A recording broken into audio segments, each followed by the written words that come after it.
So let's get this party started. Thank you everyone for joining us today for our first of the year, January 2023 edition for the Channel Marketing Academy's group chats. Today, we're going to be talking about hiring tips to find marketing talent and skilled marketers and skills marketers should develop. So I will start by introducing our guests. We have Amy from HSO. We have Latoya from Influents and Danica from GreenShades. They are much better at introducing themselves and talking about themselves more than I am. So I'm going to let them introduce themselves in a couple of seconds. Just a couple of housekeeping things before we get going. A huge thank you to WorkflowX for sponsoring this session. It's thanks to sponsors like you, we can keep our website alive, and just the little things that we have to keep our community going with. Please, please, please ask questions, put them in the chat. We try to make these sessions as interactive as possible. If there's something that comes up or that you think of, even if it's not a question that is one that we are talking about, that's fine. Throw it up there and we'll find a time to get to it. Anya will be monitoring the chat because I am not the best at doing two things at once, so she will interrupt me if for whatever reason I've missed your question, or just go, I have a question. No stress there. All right, so without further ado, I'm gonna let these three wonderful ladies talk a bit about themselves. Danica, you're in my top corner, so I'll let you start us off. Hi, I'm Danica Weepa, the Director of Marketing with GreenShades. We are a payroll, HR, and tax compliance software for the mid-market. We are an in-house solution. So for those that are currently working in-house and don't want to move to an outsourced ADP or something like that, we're a good solution. We are based on GP products, although we are ERP agnostic. I've been there a year and a half. When I came to GreenShades, we didn't really have a marketing team. We had no reporting. The CRM was a mess. So it's been a challenge and it's been a fun journey, and kind of the house is starting to get in order, and I'm really excited to see what the next year and more can bring to us. We're looking forward to speaking to you on how you got everything in order and who you needed to make all that happen. Thanks. Latoya, thank you first for being a last minute pinch hitter. We had a last minute emergency, so I'm happy that you can join us. Why don't you tell us a little bit about yourself? Yes, I'm Latoya Rosoff. I'm the HR manager here at Influents, and we are a digital marketing agency firm here in Kansas City. We also have a proprietary software that we deploy for our clients as well that does email marketing and marketing automation.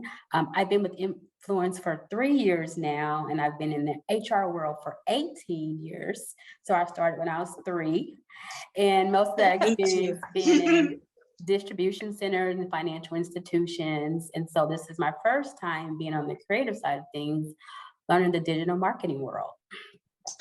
Thank you for having us. And last but definitely not least, Amy. Hi, everyone. I'm Amy Spencer. I'm the Vice President of Marketing in the U.S. for HSO. HSO is a global systems integrator. We're growing rapidly, so I've lost track of where we are, but about $370 million a year across the globe. We're dedicated to implementing Microsoft solutions, Dynamics primarily. And I've been with the company about 8 years. Currently, my team is 5, and I have 4 vacancies. I wasn't always the leader of a group of marketers. I was a one-person marketing department at one point. So I have kind of been in the journey. I've been in the Microsoft channel off and on since 1998. So I've worked for large partners, small partners, been a one-person marketing department, and now I lead a group of rock stars. So I can offer you kind of all different perspectives.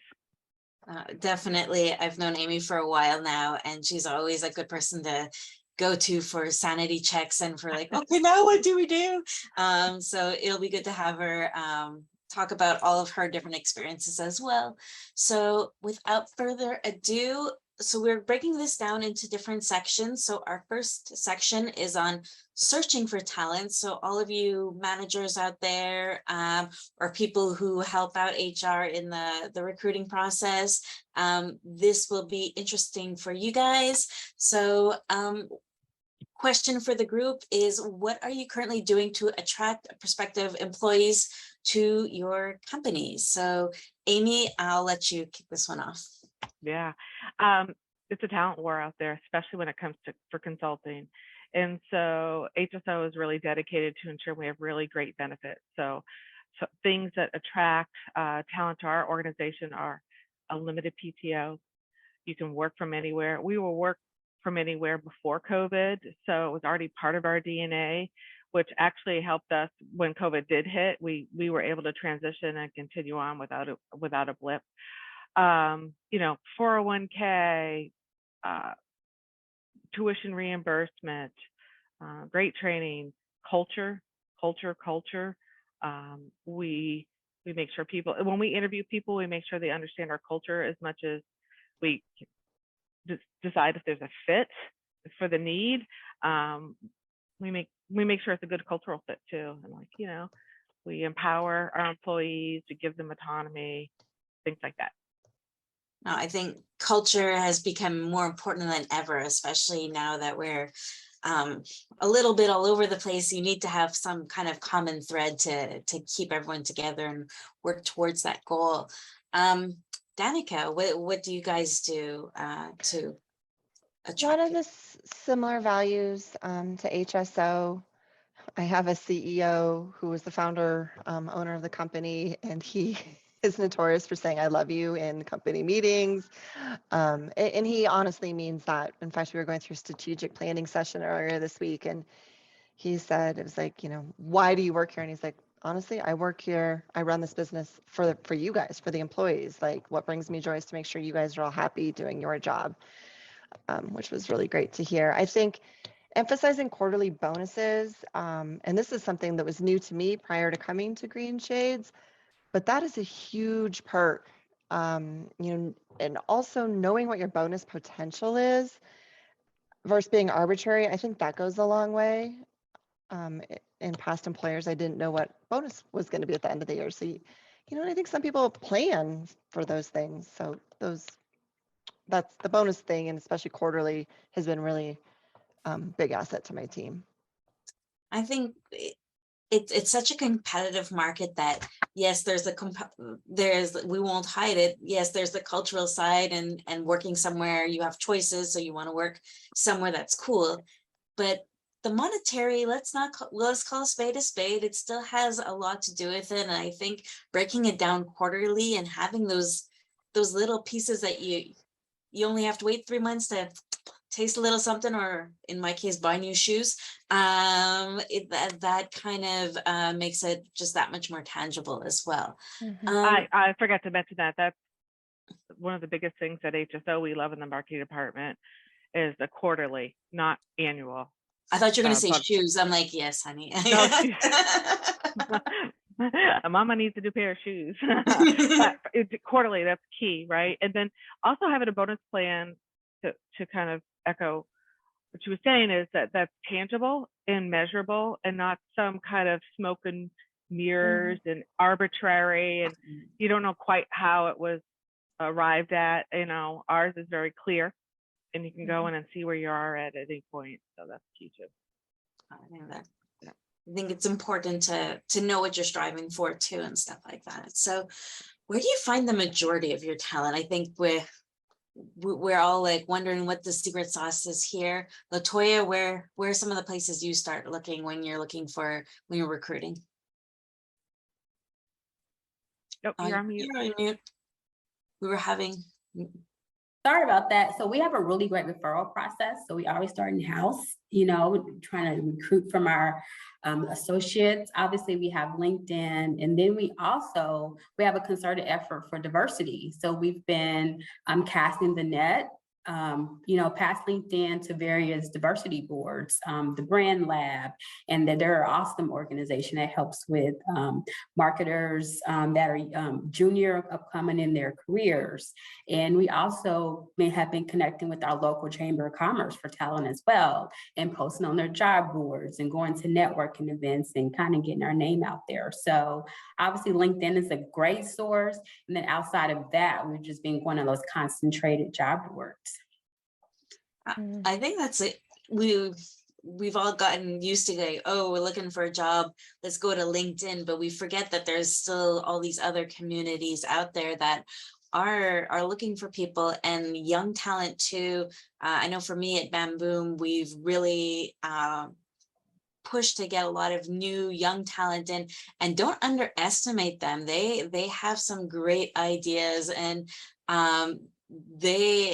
some of them surprise me and are way mature than I was at 25 years old or 40. But I think that's really cool to think outside your box and think about other places and not just go to LinkedIn. Danica, what other places do you look at? Well, I'm lucky because my HR team helps me find most of the candidates, and I just get to sort through them. When I am looking, though, personally, I will go to LinkedIn. I know our company website, a lot of people reach out to us that way. And so that's about we've redid our landing page for the HRs, making it fun and the corporate culture. And it's not about drinking beer and ping pong tables, but being more genuine about, volunteering your time and stuff. In 2 cases with my team, I also reached out to my network, former business partners that I worked with or colleagues, and was able to find someone I'd worked with in another company in another role, and another one she was a young college grad and that I had worked with at another company, and said, hey, do you have any friends that you think might be looking for a marketing job? So in 2 different scenarios, just tapping into my network has worked out well. We forget that we want to help people. If we know of something, like, get the word out there. Don't be shy about it. And yeah, I think, as marketers, we're so used to talking about landing pages and optimizing pages for conversions when it comes to ads and stuff like that. But we got to market our company too when it comes to HR and stuff. And I think we kind of push that one to the side. But yeah, Danica, I think that's a great point, that we need to, okay, we gotta zhuzh up our HR page as well to make it interesting and going, would I apply if I had to apply today? I think all of us who manages a website can take some time to look at that as well.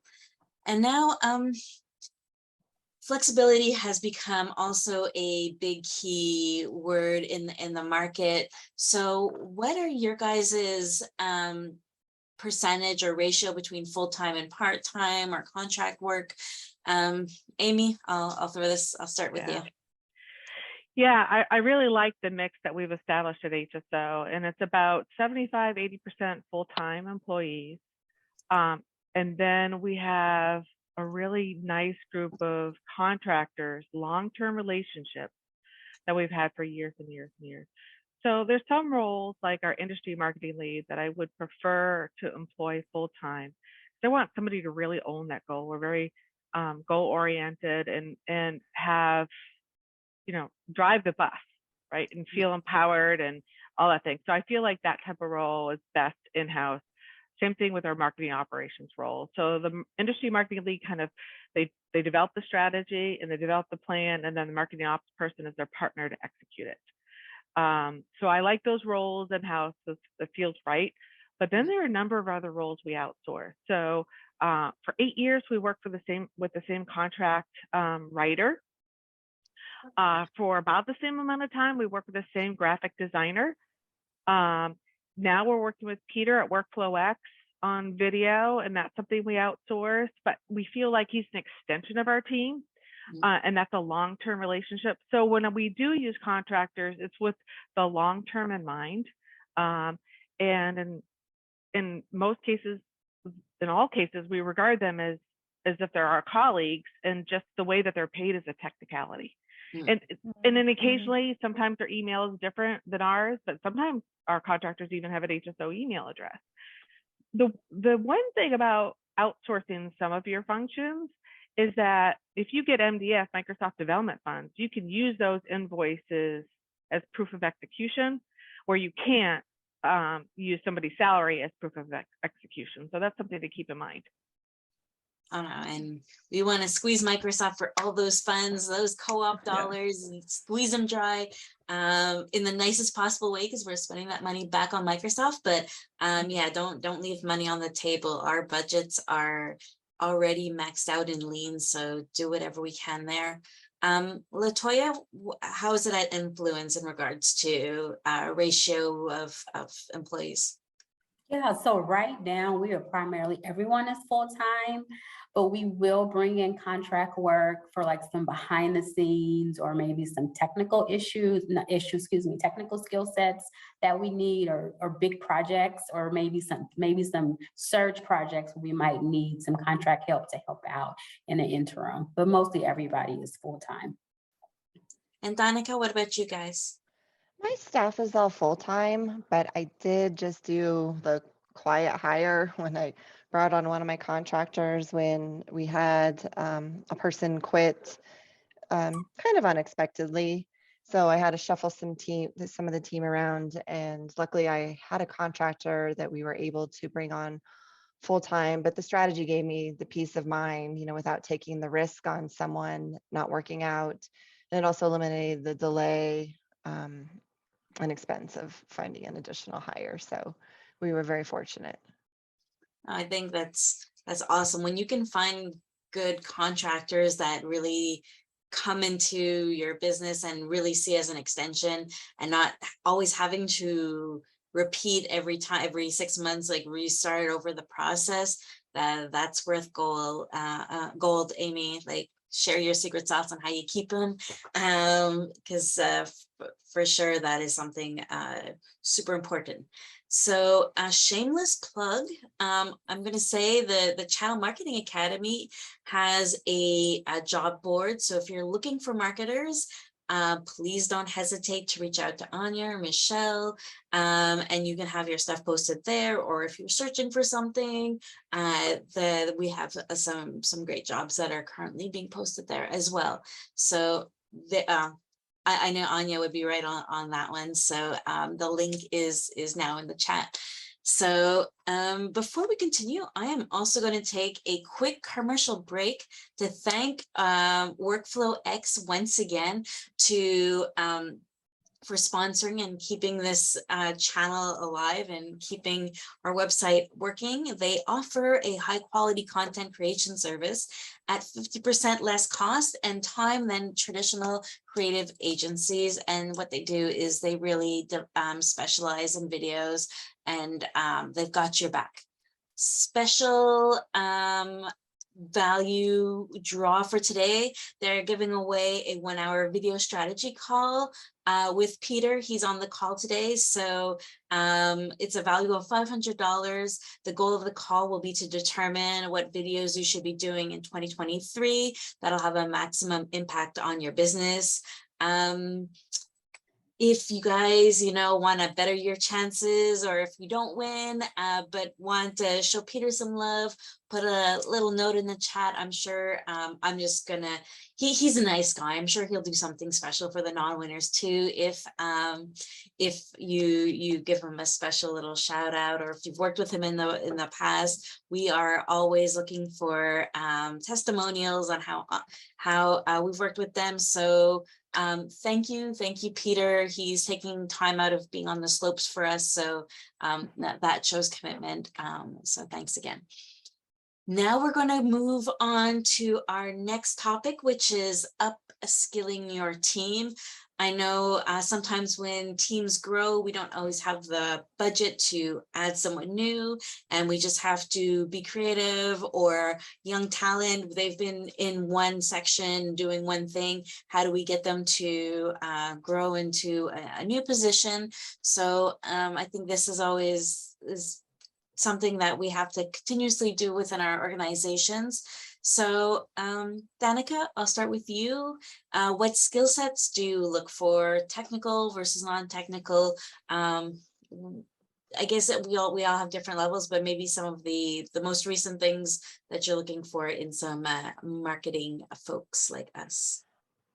So I emphasize that we're a small and nimble marketing team, and I really need self-starters. By emphasizing that, I think I weed out the micromanaging.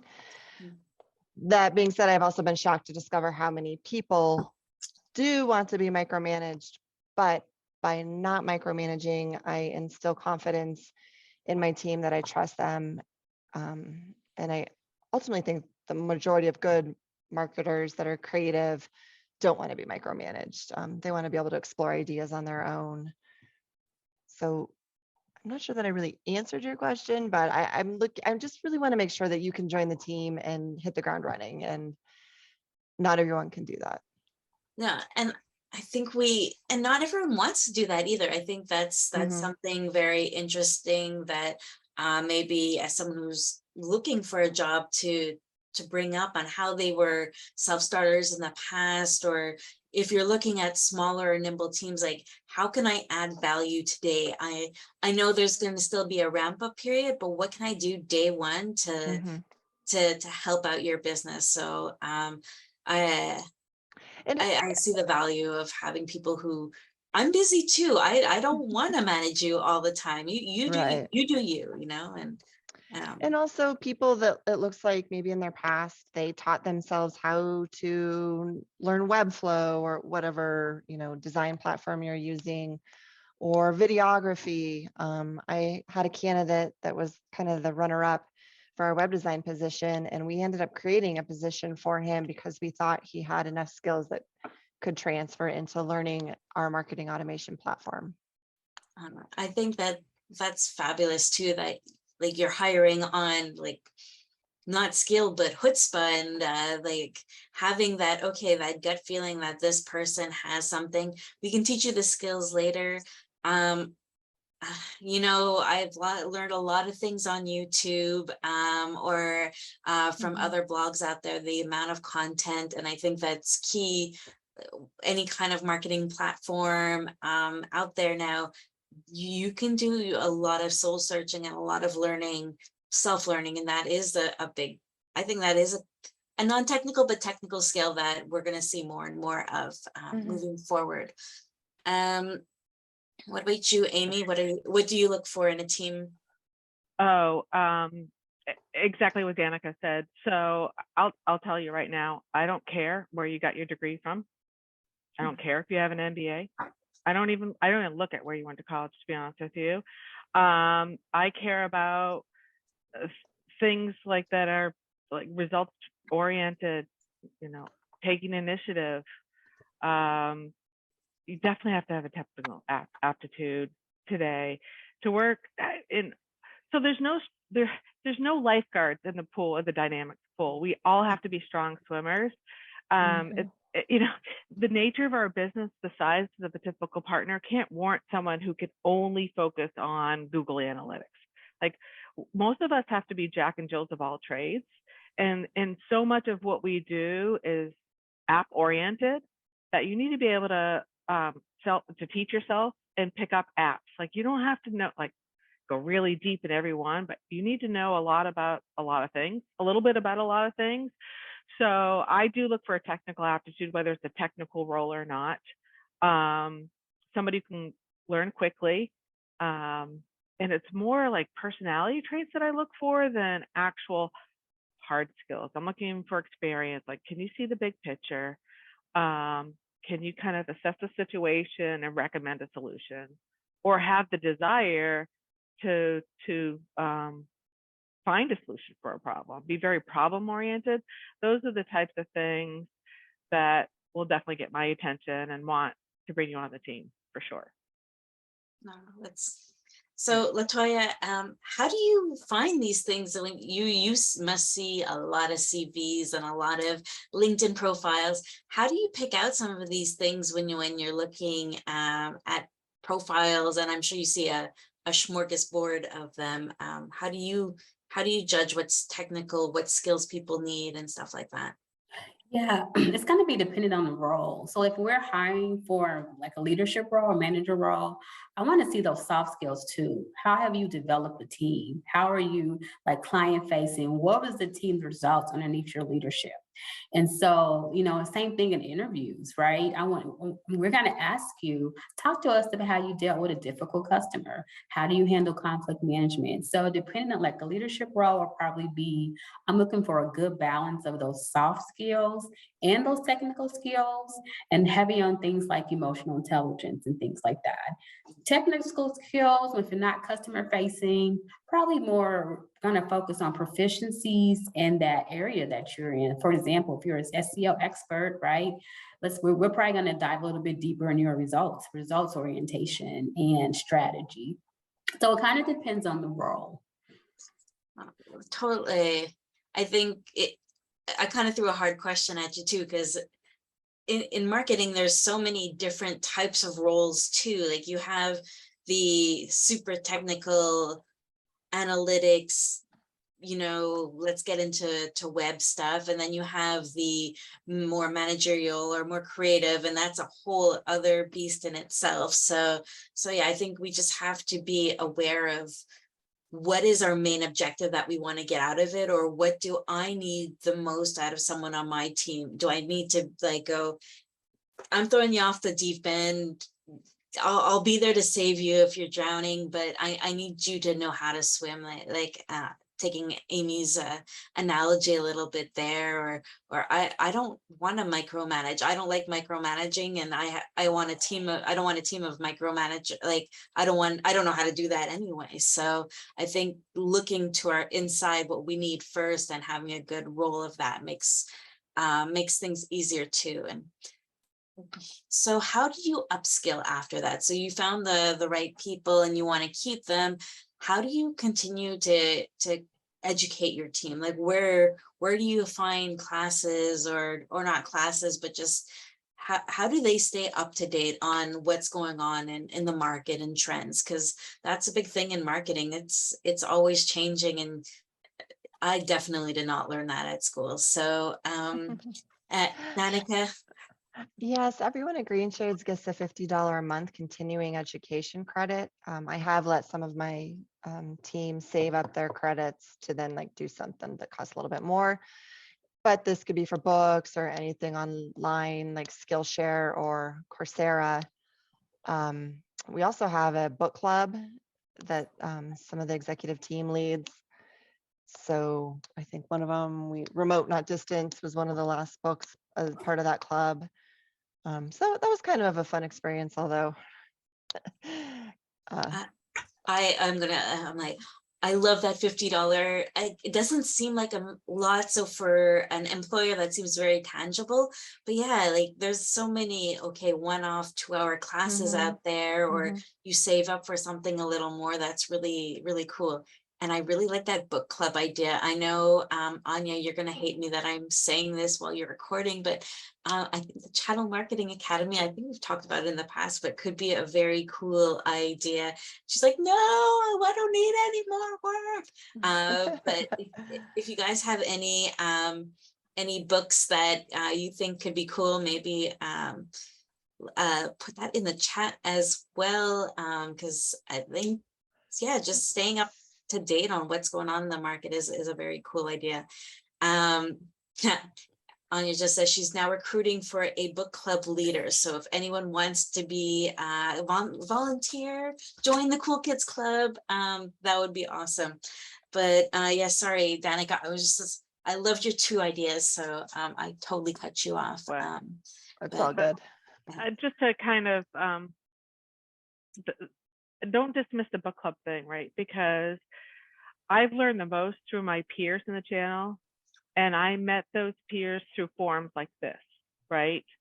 And so it might just seem like a book club, but then you would meet a bunch of other marketers in the channel that then you can network with, and then you can call up and say, hey, have you ever had this problem? How did you solve it?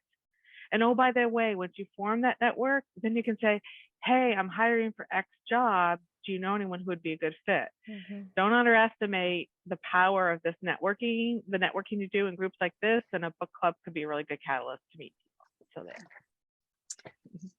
Shameless plug again for the Channel Marketing Academy, but no, I think that's why we started it too, is really we are looking for like-minded people, and you get to a point in marketing where you're not going to find it in a book, or you're not going to find it doing a degree. It's really by learning from your peers and stuff like that. And I love that we have book recommendations coming in, so keep them coming. And Latoya, maybe more from a HR view now, what do you guys do in general to help upskill and keep people up to date on what's going on in their roles, or just in general from an education side of things at your company? Yeah, we encourage our team to get involved in local industry networking events. I know a lot of them subscribe to blogs and newsletters, and they share that information in meetings, and they cross-train. Like for an example, we have our SEO team. They're in the office today, and they're going through an upskill training on something, the latest and greatest on that. So it's really just like networking, and the things that they learn and read. They're really good about cross-training and the training back of their peers. Training back, I think that is so important too, because maybe I went to something and then I'll take 5 points back and share them with everyone else, and they might only remember one, but at least 10 people have something they learned now and stuff like that. So I think we forget, we'll go to these events and we'll learn something, and then it's like, well, we forget to share it back. So I think that giving back is a good piece to it too. And yeah, just getting out there and not having to make it so formal. There's a lot of informal training that we can do in the marketing community is very important. So our last question on upskilling, I just saw the time. I'm like, holy smokes, it goes fast, an hour. Do you have any programs where your seasoned marketers help train new team members and how to market them in the channel? Latoya, I think you kind of answered it in your previous one, but do you have any like mentoring programs or anything like that at Influence that you do to help some of the younger people get under your wings? Yeah, so we have a buddy system, and really every new hire gets a buddy when they come in. But if you're a junior associate, you do get paired with a more senior professional just for training and development. For an example, we had somebody come in as a marketing coordinator and was able to, progress. We had somebody come in as a project manager coordinator, and then went through developed to a project specialist. Now they're PM. So yes, we heavily encourage and have concerted efforts about development internally. Yeah, because if it's easier to sometimes hire from within than try to go out and build that skill set. And I like that idea of having a buddy system, because when you're starting, you're like, I don't know who to ask and stuff. So at least you have your buddy who you can go back to and ask some of those questions that you might be too embarrassed to ask other people about. Amy, what do you guys do? Ours is less formal. It's not, it's almost by accident for the way that we're structured and by the culture we built. So I think I mentioned earlier, we have 2 primary roles as a full-time employee of the marketing team, and that is we have industry marketing leads that develop and go-to-market strategy for their specific industry, and we have 5 of those. And then we have marketing operations specialists, and there's usually 2 industry marketing leads per marketing ops person. And the marketing ops person is their partner in execution. They specialize in really understanding marketing automation, how our website works, and all the other tools that we use to get our jobs done. And so they partner to see it through and make things happen. And so the marketing ops people are usually junior to an industry marketing lead. You can come in as a manager, a senior manager, or director. And marketing ops people can come in with 2 or 3 years of experience, and it's a natural progression. And so by just virtue of how it works, the industry marketing leads do mentor the ops people, but then also they learn from each other, and because they have similar roles, but they're not competing. So like I'll have an industry marketing lead in charge of financial services. That's Lindy. Some of you all know and love Lindy Belay. Yeah. And then we have one, you know, for public sector and one for manufacturing, and there's 2 in professional services, but then they divide professional services by vertical. They all bring to the team a superpower. Like they all come from different backgrounds. So Lindy's superpower is video. So she's taught her peers the power of video. And then somebody else will come in, like Petra, her superpower is PowerPoint. She has this amazing, even though she's not a graphic designer, she has this amazing talent for taking concepts and putting them to visual. So she's teaching her peers that superpower. And then I understand they kind of all get together without me. That's okay. That's okay. Support group, whatever. And so they teach each other. And it wasn't designed purposely, like that intentionally that way. It just kind of happened, and it's actually a wonderful thing. It's a really wonderful thing. Oh, I think and if you join our team, like you're just gonna get the big hug whether you want it or not. You know? Hey, since COVID, I've become a Care Bear. I'm like, you want a hug? I'm like, yes. 2 years of like missing hugs. Yeah. No, and I think that translates also to smaller teams. Like even if you don't have a team of 10, you still are able to kind of look for those cross functions and find mini buddies within each other, or look for those different skill sets that, okay, I'm missing this on my team. How can we find that particular skill in somebody else? So I think that we don't have to have like strict buddy systems, which is cool if you've already put that in place. But I think if you have a good culture that, you know, you can help each other out and not be shy to ask for help or take the time to give the help, I think that's really cool too, if you can build that internally. So moving on, we're down to our last 20 minutes. So people who are looking for jobs now, so I'm sure if anyone has been taking notes, who's on the job hunt, I think you can flip the script on them as we are going through, but at least we have a couple of last questions, you know, besides checking out the Channel Marketing Academy's, you know, page. But what other tips do you have for people when they come for an interview? Latoya, I think you probably get the brunt of all interviews, so I'll start with you. Like what do you see right away that goes like, yes, this person fits our company, or these are some things that I wish they wouldn't tell me like right off the get-go, or maybe it's hard to do, but I would say have good quality questions to ask. Like, do your research on the company. We know LinkedIn, you can do some LinkedIn research on the person that's going to interview you. And so you can maybe find some connections there.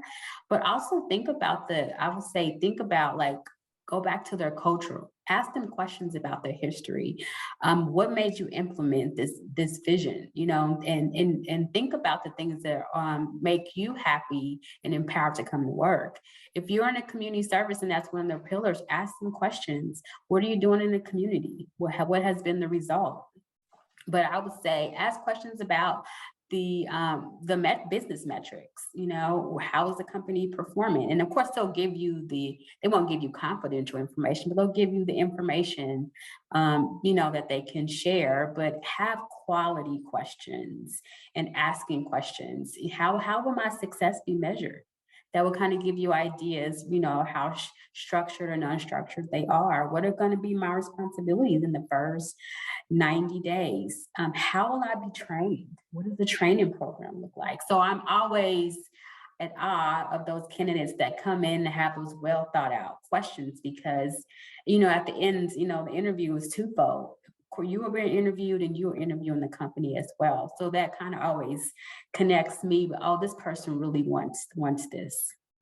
oh, that's cool. And yeah, I think we sometimes forget that we're almost afraid to ask the questions because we're like, oh, I don't want to look too needy or stuff, but it kind of does the opposite. It shows that you're a self-starter. It shows that, okay, I know what's shaking and I know what I want. And to Danica, okay, this person isn't going to be a micromanager because they're going to go for it. So I think don't be afraid. That's great. Danica, what are some things you look for? So I think we all know with all the tools now available to marketing that it's become more metrics driven. So, give examples about how you made a contribution to revenue. And sometimes in marketing, it's more of a multi-touch attribution and is not always super tangible. So like if you were a content writer and your ebook happened to be the most downloaded ebook, over a period of time, say 2022, I think that is a significant touch point from MQL conversions. And this is an example of how you've optimized content to drive more opportunities for sales. So People boast about your what you do well and stuff. I think I know I will tone down sometimes. I'll be like, oh yeah, we just did this, but no, it's a big thing. Like own it, spread it, like shout it from the mountains. If you don't do it during an interview, no one will. So I think that's really important. And Amy, what about you? What are some things you look for? I look for engagement. Are they truly interested in this position? I'm looking for personality. So, simple things you can do is look at the interviewer's LinkedIn profile and see if you guys have anything in common. Because we're an approachable company. We want to hire people that are approachable. So like, that's just one simple thing you can do when you interview. To Danica's point, like she nailed it. I look for all the same things she does. And then just to that point, demonstrate like how you've provided value to previous companies. Know your value and to be able to articulate how you deliver value. That's huge, huge, huge. And a lot of people know this about me. We're a numbers-oriented organization. Like, so know your numbers. I am astonished by how many people I interview who don't know how much revenue their current company generates. I guess I'm lucky enough to have worked for open organizations. I wouldn't work for one that didn't have kind of an open book approach, but we're never numbers oriented. So all our marketers are aligned to a revenue goal, and they know how they contribute towards it. So those are the types of things I look for. No, I've said in these marketing chats before, I'm going to say again, marketing is not just an art, it's a science. So math is important. People, even if it's basic addition, subtraction, multiplication, division, it's still important that we know our numbers and that we know them. Even if you don't know the final number or the total revenue, at least you should know what your goal is. And to LaToya's point before about knowing what you're going to be measured on. And as marketing, we're revenue driven. So we need to know, what are we looking to aspire to, or give us a ballpark and stuff. And Anya just wrote that's if they're not willing to share that, is that the kind of company you're looking to work for too? Like maybe they have a lot of other cool stuff, but be mindful of that. Or what are your values when you're looking for something? And now, what is one thing that you've noticed that marketers should skill up on? What have you seen that in general in the market where we should include as another chat in the future, because people are just not ramped up on something? Amy, I'll start with you. Great segue. It's numbers. Getting comfortable with numbers, getting comfortable with being measured and measuring things. You can't improve what you don't measure. I used to be afraid of being measured, and now I love it. Like I love measuring things because I can show evidence of my impact. And I like to make an impact. Like I want tangible with evidence that I've helped the company move the needle in whatever direction it wants to go. So getting comfortable, knowing, like it goes back to, oh God, Macintosh's lead calculator. Sorry, I just had a moment. I still use that. He taught that to us 2 decades ago, and it's still one of the biggest tools. Is like know how to back into a number and build a marketing plan around it. So if your revenue goal is $1 million and your average deal size is 100,000, You need to win 10 deals. And then if your average conversion rate or from opportunity to win is 50%, and then back into the numbers and figure out how many leads you need to generate, build a campaign to support that number, and then measure as you go to see if you're actually tracking in the right direction. Like, that is so important. So important. It's as important as anything else, but there's so many other things that are important too, right? Like, oh my God, you just have to be constantly learning to keep up in our industry. Definitely, I think keeping up to date, but yeah, just having that number is so, like, you don't know what, and because you're going to need to find out how much money I need to make that number, and kind of work backwards from that too. Math is so important, and knowing those conversion rates. I think in the past I've been like, oh, this conversion rate is low. Well, it's important to know that this conversion rate is low, so we need just that many more. We need to maximize it, or we need to fix it or optimize. But knowing those conversion, yeah, and knowing like, okay, that's not performing very well, I'm going to reallocate my effort here, right? Yeah. Like, that's something I truly value is, okay, you're going to be able to test stuff and like experiment, right? And it's unrealistic to expect everything to be successful. You know, we're going to have failures. That's not the problem. Is if you continue to do the same thing that's not working, and not reallocate your time and effort to something else. So that's all numbers oriented. It really is. Yep. Learn the Excel, do the math. I think that's what we're coming out of that one with. What about you, Danica? What do you think people need to skill up on from a marketing perspective? I agree with Amy on the numbers, but we're not all privy to that, or our companies don't follow that.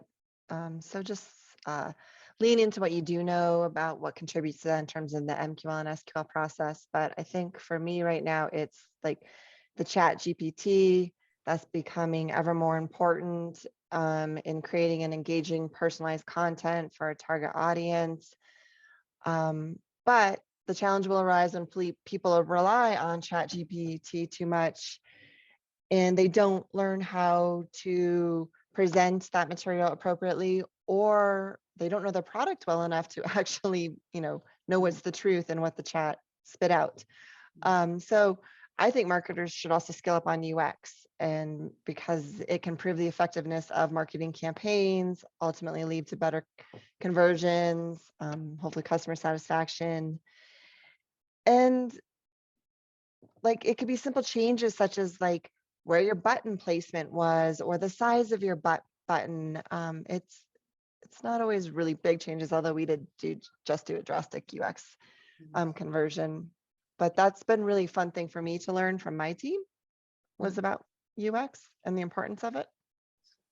I think we've lost that keyword in the last couple of years. So it's been all about content and all that. But yeah, what comes around goes around. And I think with content becoming so more readily available or spewed out, that we have to come back to how do we get it easy for people to consume, or how do we optimize to the point of clicks and stuff like that. So I think UX is a good reminder to all of us that it makes a difference, and testing different buttons and sizes and fonts, and let's not even get into the whole accessibility aspect of things now. So yeah, I think UX is really, I think you hit the nail on the head, Danica, with the crystal ball of what's going to come back in marketing in 2023. Yeah, it is January. We should talk about resolutions and stuff still, even though it's the end of January. Still January. Going into our last question. Don't want to be the Debbie Downer of the group, but we've all we all know the economic climate has not been awesome in the last couple of months, especially with all that's going on in the news with the layoffs and stuff like that at some of the big players, the big tech companies in the market. Do you see that having any effect on your company, or moving forward in 2023? And then after that, we can talk about positive things again. But Latoya, have you seen it had any effect on your future budgets or hiring at Influence? No, not right now. And if anything, I was gonna say the hiring budgets maybe need to grow, because I think the trend that I'm seeing is, one, candidates are way more savvy from a compensation perspective. Compensation figures are very transparent online, and they come in knowing what range they want, and they come in knowing their value. And so I would say hiring budgets need some wiggle room for flexibility for negotiations. No, that's a good one. And not be afraid to ask, do your research on your salary and what you're worth too. Think that for people who are looking out there, that information, you can find it now. Just type it into ChatGPT, and it'll be interesting what comes out of that. Danica, what Kind about of to for you? piggyback on Latoya's though, I also felt I haven't hired in almost going on a year now, but the last time I was interviewing was early 2022. People were blowing the what they were asking for out of the water, and I was like, whoa. And so we ended up going with someone that had less experience, and I actually gave her more money than she asked for because I knew she would be a long-term asset. But so that was kind of like, be realistic at the same time. But as of right now, for me, I have a flat budget. And so while I see the need for one more headcount, I think there's other low-hanging fruit for my team to kind of further build out our presence. And that's going to be with like pay-per-click and LinkedIn ads. I know I'm getting a little off topic here, but No, I scroll all the time. Go for it. I noticed that when we're looking at ads, especially pay-per-click, that a lot of companies that are larger than us are buying buying niche terms, but then just spewing out general data. Sending people to general landing pages instead of a specific landing page. So what we're trying to outdo them is building out specific landing pages for terms that we really want to be niche on, and focusing on what we can do well versus trying to be the ADP that can do everything. And I think that comes, like you mentioned it before, maybe those are some things that you can skill up your team and then have an agency or a sub come in just to help you on one or two specific things that maybe to fill that gap. So maybe you don't need to hire someone full-time, but you can kind of scale up and just fill a little bit of the gaps there. Amy, we started with you, we'll finish off with you. We're in a very fortunate position where we're high rated HSO, not just in marketing as well as other roles. So if anyone was recently impacted by some of the changes going on in our industry, please take a look. Our marketing jobs are posted on the Channel Marketing Academy, but then also Workable has all our positions. And our marketing budget is relative to our growth projections, and we plan to grow, so my marketing is growing.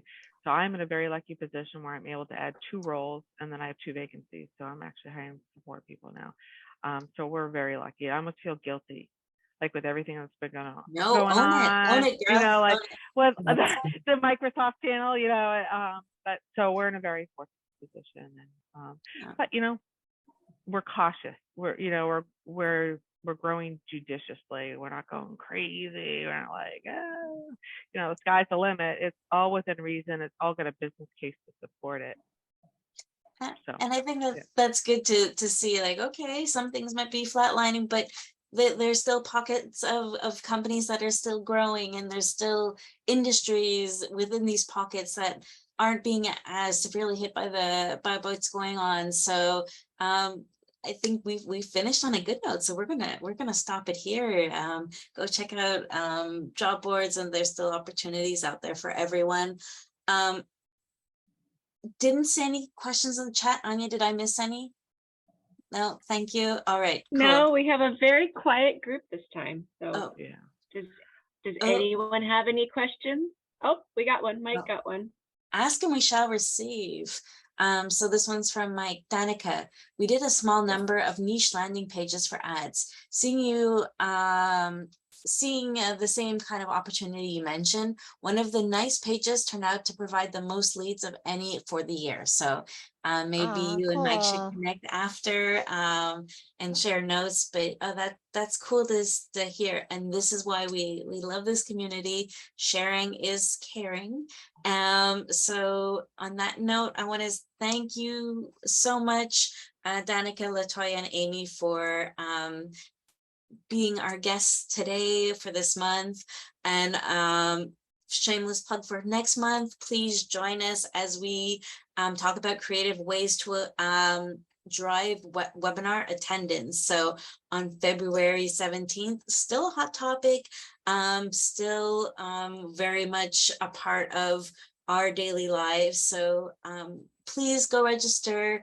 Any comments, ideas for future chats are always welcome. Or if you want to lead our book club,